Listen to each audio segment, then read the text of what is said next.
Hello and welcome back to the Double Dribble Podcast debate series with Jacob and Ray. Yes, welcome back. So it's, again, we're going to do another debate just because there's not much to do. This one's going to be, so who influenced the game the most? Which is a question many have asked, especially since, Steph Curry started bombing those threes. Yeah. So we're gonna do it a bit differently. So it's pre-80s, so any time before the 80s, and then 80s to 90s, 90s to 2000s, 2000s to 2010s, 2010s to 2020, and we'll see if we can come away with kind of like an overall. And there's kind of two factors we're considering in all these.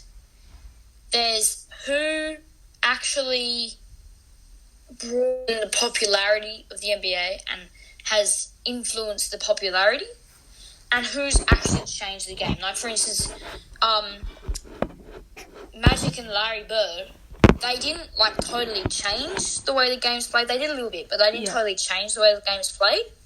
They brought in the fans. Yeah. But for Steph Curry, he fully changed the way people play basketball now compared to the way they played basketball then. Yeah. So let's get started with the pre-80s, where we think that Bill Russell really changed the winning in basketball and American sports, really, and how winning 11 rings in 13 years, and how he revolutionized defense, just overall. Yeah. I just think 11 championships. He set that goal for an NBA player. I mean, obviously the goal was always to be, but to win 11 championships and be the best player on that team the whole time. Yeah. He changed not just the winning in basketball, not just the winning in America, but the winning in the world. Yeah.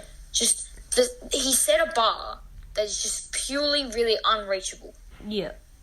And that's what makes this so good. Although people say, there was 9 teams or whatever, still, no one else was winning 11 rings back then. Yeah, absolutely. I don't think Michael Jordan would have won 11 rings. No. I don't think anyone would have won 11 rings. And it's just... And I think he had... Actually, maybe Michael Jordan. No one else. Yeah. And he revolutionized... He made defense an equally important part of basketball. Yeah. And I think it's amazing how Bill Russell was the one that revolutionized the game, because until about, I don't know, not too long ago in terms of, NBA, halfway, up until that point, and still for about another, decade, it was a center game. For a center to change the game in a center game without shooting, speaks volumes to how he did it. Absolutely, and I think that he's one of the greatest to ever do it in multiple ways, and I just think he made basketball a thing before anyone else did. Obviously, it died back down. Yeah. But he was I guess, he's not totally the entrepreneur, but he's in that ball of fire of just who brought basketball to be a thing. Yeah, and really, making defense something that's, like you said, equal with offense, equally important. In terms of winning, we saw, if you win 11 championships and be be defensively minded entirely. Yeah. He would average 14 points a game. That's the same as a role player in our league. Yeah. But he wasn't a role player because of his defense, and that's what he made happen. Yeah.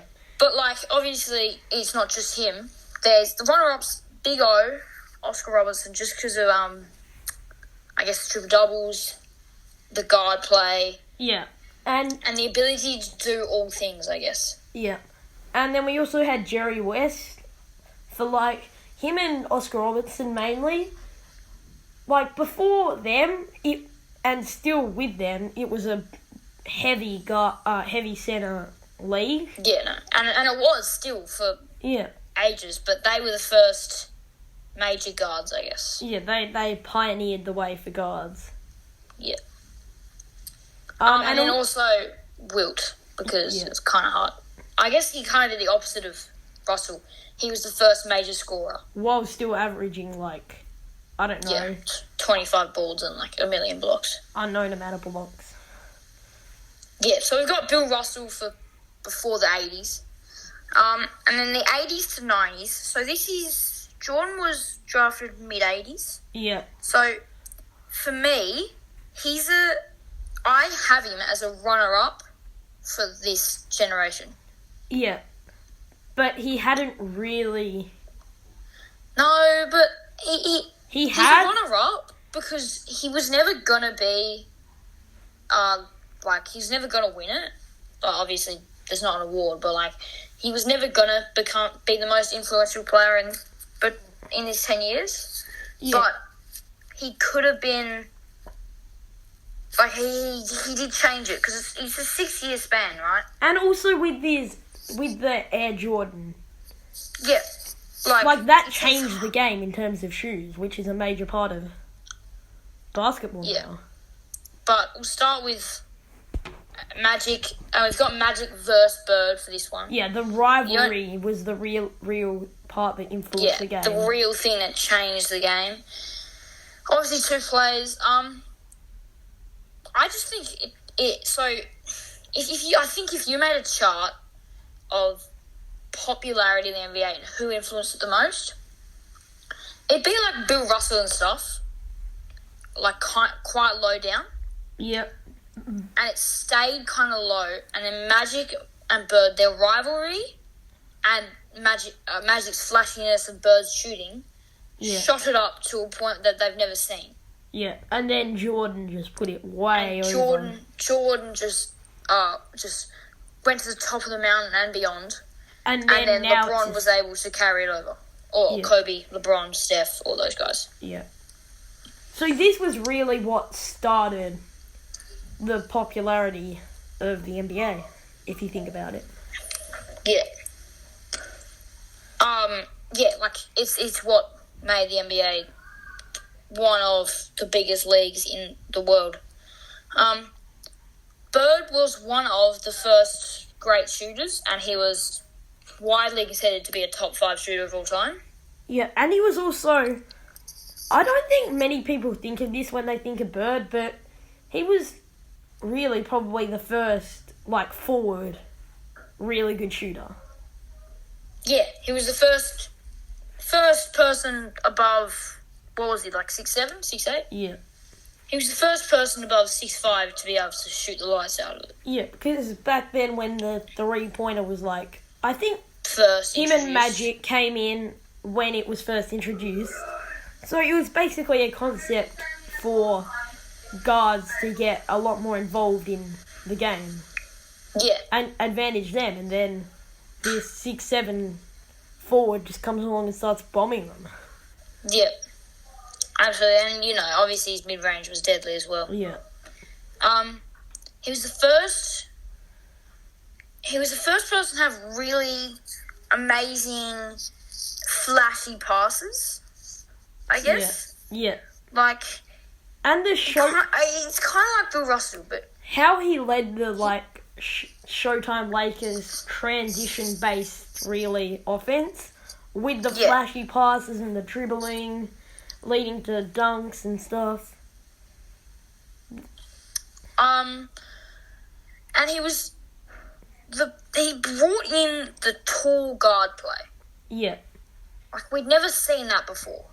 And we still didn't really see that much of it until No, recently. after that. Until you get to, like, Ben Simmons, Josh Giddey, Shea, all these guys. They're all still young. Yeah, but And they're all 6'6" plus. Yeah, but again, that's all from the Magic blueprint. Yeah. he led the light for people to be able to, just because you're, a forward height, you can pass it, shoot it, do all that, play great defense, and lead a team. And Magic's versatility was shown in that one game 6 against the 76ers where he played all 5 positions, I think, had 40, 15 and 8 assists or something. Yeah, crazy stuff. And it was just, and the main thing, the rivalry brought viewership back and saved the game. Yeah, because at that point, I remember seeing a documentary about the Bird Magic rivalry, and midway through the 80s, NBA Finals games were being played on TV on tape delay. So it wasn't even live. So I saw this, that whoever, I think it was when the Celtics won, they flew on a private plane with the trophy and no one knew they'd won it yet. Really? Yeah. Yeah, because there was no real viewership, not that much really money. But then so everyone, they brought it back, didn't they? Yeah, and then they got viewership, which then led to more money being brought in. So then, yeah. All right, I've got a random question. Who you got, Magic or Bird?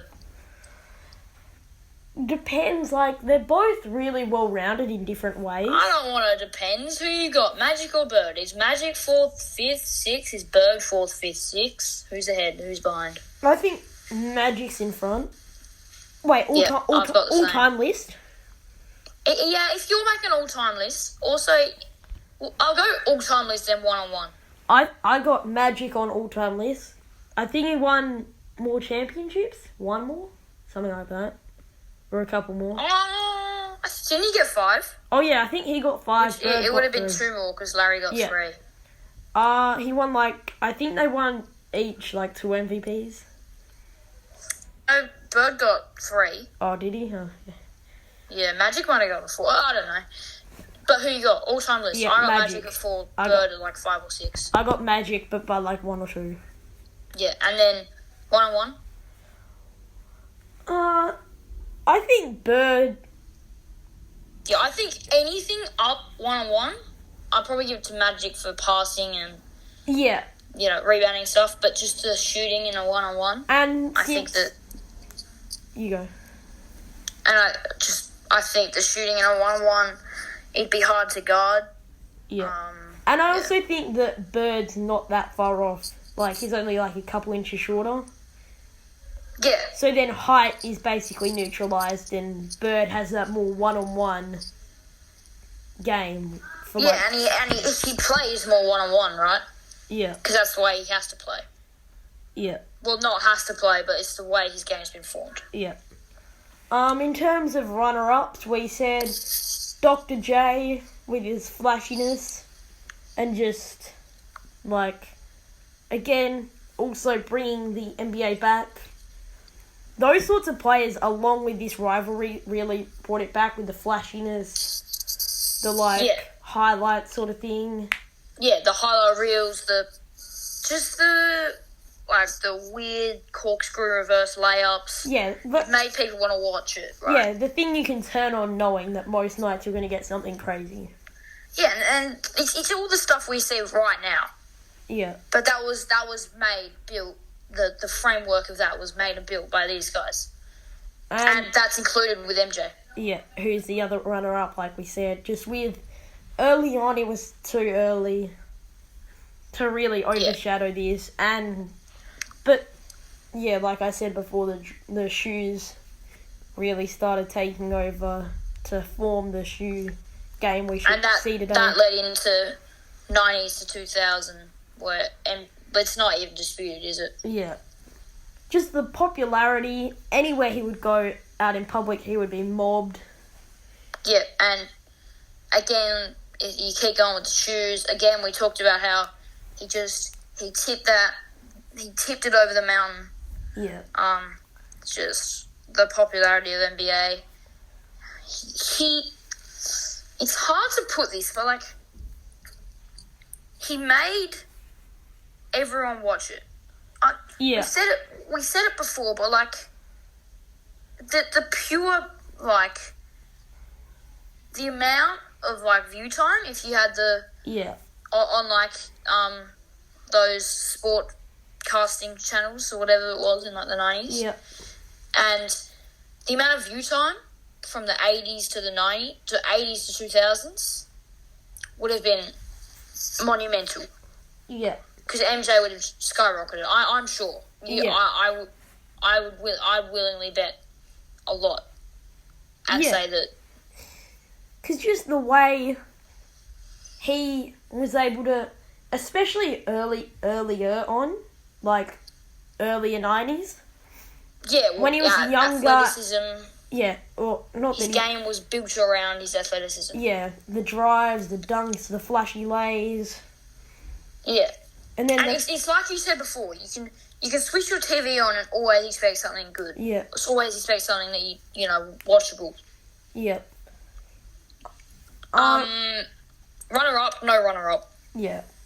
Just not Number close. one, because there's no one even close to MJ, and number two, because there's Because, no one else. yeah, everyone was kind of overshadowed by MJ. It was like, oh, Yeah, I mean, there's you're doing this, but it, you go. you go. Oh, okay. So, it's like you're doing this, but MJ's doing that. Like, you're nowhere Yeah, near. yeah. And if I had to have one, it'd be John Stockton. Yeah.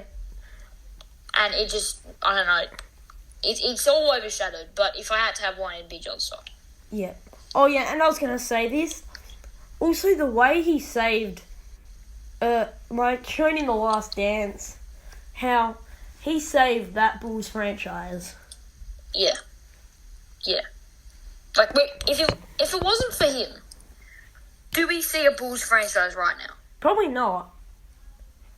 I mean, you know, maybe they drafted an absolute legend in 85. I mean, they might have drafted Karl Malone, right? Yeah. But still, So- they might have relocated to somewhere. Yeah, who knows how it plays out. But he saved the franchise overall. Yeah. 2000 to 2010s was one of the toughest. Yeah. But Because, like, the end of the 90s, early 2000s, like, drafts was, like, you had stacked draft after stacked draft after stacked draft. yeah, there was MJ's draft, Kobe's draft, LeBron's draft. Then you had, Obviously, like, LeBron, Carmelo, Dwayne Wade. and then you had, I think it was, like, 1998 or something with, like, KG and Tim Duncan, I Oh. think. I don't Yeah. know. And then Shaq was at some point. He was at, like, 95 or something. No, like, 93. Yeah. And then there was Penny Hardaway and Chris Webber's draft in 94. Yeah, so- All the talent, like, built to that sort of decade. So we said Kobe, and as we said, MJ tipped it over the mountain, but Kobe made sure that the water didn't crumble back down the mountain. Yeah. I'm If like, that makes any sense whatsoever. yeah. But, like, when kids or heaps of people are yelling Kobe when they shoot, you know that popularity. Yeah. Like, you can't go past that. Like, every day at lunch, you're just walking around, you just see some kid just throwing a shot. Kobe. Yeah. Because it's just the way... And I've noticed a funny thing, it's always a fadeaway. Yeah, it's always that. You just, like, Dream spin. shake. Yeah, you're just, like, Yeah. moving around. You end up just falling away, throwing it up. Kobe. Yeah, like, it just kind of comes out when you're shooting a fadeaway. Yeah. So, it's Kobe, I think. Yeah. The runners-up, LeBron, that's not really... Like, early LeBron, 2 MVPs. But, like, for me, LeBron never had an era where he was the most influential. Yeah, it's kind of like, I mean, Because he was runner-up in both. In the yeah. 2010 to 2020, I reckon he's runner-up. It's kind of like, not that Vince Carter was this influential, but, like, if he was, because he played over, like, 4 decades. Yes. Like, that prime is kind of spread between, so then other people just come in, and then... Yeah. LeBron and Shaq. Shaq just the bully ball. Yeah, especially Tried to go early for 2000s, that three-peat. Yeah, the domination. Like, people just described him as a force Yeah. that couldn't be stopped. And LeBron, for LeBron reasons. Yeah. The last era, 2010s to 2020, and it's kind of in debate, but when you actually look at the numbers, it's not. It's Steph Curry by a fair mile. Yeah. And I actually think it's also he would be very high up there on popularity, if not number one. Oh, yeah. Because all these... Because, like, you see, you've got, like, middle schoolers, under 13s, just pulling threes. Yeah. Like, if you saw anyone do that in the 90s, they're being benched like that. Yeah, like, kids just coming up and full throwing it. Yeah. Right? If you saw someone do that in the 90s, like, they're being kicked off the team. Yeah. First, now, it's just, like, an everyday shot. You're encouraged to pull up. Or Yeah. Depends, like... If you're good at shooting threes back in the 90s, you're not encouraged to just dribble up and pull it. But today, it's like, go like for if you're Reggie Miller, right? If you're Reggie Miller, he never pulled up. He was a solely catch and shoot player Yeah, but like, because of his 3-point ability. it's like, go for your life today. If you're half decent at it. I know. So, and that's all Steph Curry. There's And like, also, I don't know, Dame Lillard in there, James Harden. No, it's Steph Curry. yeah, and like, now, because of his popularity and skills, there's all this 3-point practice and things. Yeah. And now Like- everyone's able to shoot. Like, The game he's got is- 7'6" Taco Fall shoot. He's got 7-footers shooting threes. Yeah. It's all him. So, he's, for me, definitely top 3 most influential for the game. Yeah, It doesn't matter if you think it's for the good or for the bad, yeah. because some people it's for the bad. But Especially, he's the most influential player. yeah, You could easily make a case, and people would believe you. yeah. And here's just proof. Ratio of 3-pointers attempted taken by teams each season. So, we start Let's off... see. We go to, like, Jordan's era. Why don't we start at the start where it's about, what's that, probably like 3% at the 1980, and then it stays about Yep. that till almost, till it goes to about, 1990, where it gets to, like, 8%. yep. Then 95, it's up to about 20%. Yeah, but that was because Oh, it was yeah. his 3-point line from 94 to 97. And then when that went back It drops back at, like, 98. to like, yep, to like probably, what's that, 15, 16. 16, And then, then it's a steady climb. We get to 2009. It goes from about 21% to a final 39.2%. but, 39.2% of all shots taken at 3-pointers. but also, if you look at Actually, it, that's what that means. if you go to, let's say, 2012, for example, I think, it was Yeah. about 22%. And then Curry comes in and takes it to 39% in like 10 years. It's an exponential difference. That's almost a bigger gap taken in 32 years in 10 years. Yeah. We just And he's had his assistants, his subordinates, his people who are helping him through that. I mentioned them before. Dame, James Harden, LeBron's in there a little bit, just longevity and stuff. yeah. You'd even throw in Ray Allen, but I think some people underestimate this because they're like, oh, but Ray Allen and Reggie Miller and them were shooting it before. But he just took that to a whole new level about 16 times. yeah, and you see it. Like Ray Allen's era was like 2008. Yeah. So 2008, having a quick look, again, it's 21%. Yeah, like he didn't. So he he only dropped off after that. He was like he was probably one. I don't know, one of the greatest shooters ever at that point, and then. But again, it's not like he was doing Steph Curry things, pulling up, heavily contested, hand in his face, getting hit by somebody from behind. Yeah, he was like Reggie Miller, solely a catch and shoot. And then Yeah. Steph walks in and literally walks over his legacy. Because I have this photo. I was watching a game, and the crew for the publishing, I don't know what the words are, but on the TV came up with how many 3-pointers. This is like 10 3-pointers until he broke the record, Oh yeah. and it was 10 3-pointers. Sorry, it was pretty much the same amount of 3-pointers made, and how many games they've played. Oh yeah. I did the math. It is literally a bit under half the amount of games Steph Curry's played compared to Ray Allen. It's like, obviously it's more now, but back then it was like 780 to like 1,400. Yeah. And also, the percentage he's doing at, he's like the second most efficient behind Steve Kerr, who again was a catch and shoot guy. Yeah. On low shots for Steve Kerr. He's shooting as we like can see. 45% on like 10 per game. Yeah. It's just, for me, he's the most influential player in all of basketball. Yeah, I agree, because MJ was the most popular, but Yep. he didn't change the way the game was played.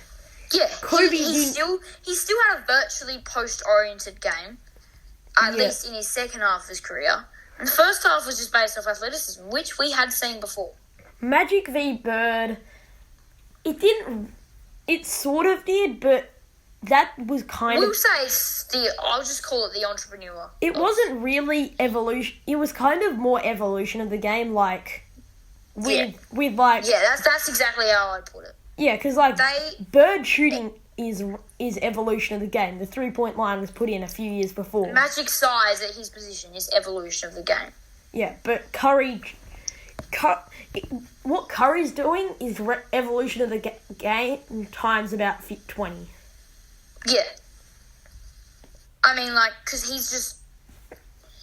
It's hard to put in words. And to make like 6th, 7th graders pulling up, like, and throwing it up there.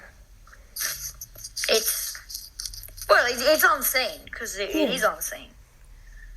And no matter what you say, it's because of him. Yeah. So, we've got Steph Curry. There's people... MJ's most popular, but Steph Curry's the most influential. And Yeah. I'm not even up to debate that, because... Yeah. Anyway, that's about it. I mean, is Yeah. there anything else you want to talk about? Do you think we should like rank these 2, 3, 4, 5? Yeah, alright, why not? So we've Curry got Curry at 1. I think MJ 2. In terms Now, of overall influence. I agree, but I just want to make it clear, I do consider Kobe for this. Because Yeah. I forgot about it, but if I got a number of the amount of times people were saying the word Kobe Yeah. in a day across the world, it would be more than people are saying the word like the. I swear. Because it's just... Yeah, I know. everyone, Especially at the basketball court. It's like, there are like 10 balls going around, everyone shooting, Kobe, Kobe, Kobe, Kobe. Just wild. Magic v. Bird 4th. Yeah. But like, Bill Russell is going to be 5th, but like... Yeah, obviously, this makes him probably, But also in terms of like, popularity of the game then was low. Like, and it's not something like pre-social media and all this stuff. Like, it's just, it's hard to get like out there sort of thing. yeah. And I think if he played in, like, MJ's era, he would be higher. Yeah, I think he would. And Shaq was one of the runner-ups. Actually, no, LeBron was one of the runner-ups, but I'm going to have him at 6 just because I feel like we need it. Yeah. And then we'll put Shaq for the dominance. Yeah. So if you've had a list of, like, really influential, and this is just based off eras, we only did eras because it's hard to rank and Yeah. place people, like, we've seen it before all over the media. Yeah, like, how can you One rank... Curry, You go. 1 Curry, 2 MJ, 3 Kobe, 4 Magic and Bird, 5 Bill Russell, 6 LeBron, and 7 Shaq. Yeah. And then we won't go any further because that gets very complicated. Yeah. Is that about it? I think it is. Yep. Be seeing you next time. Hopefully something interesting happens so we can actually make something. Yeah. Otherwise, Hopefully that's a it. few interesting things like, Donovan Yeah. Mitchell. Something to actually talk about. Okay. So, yeah. See you next time. See ya.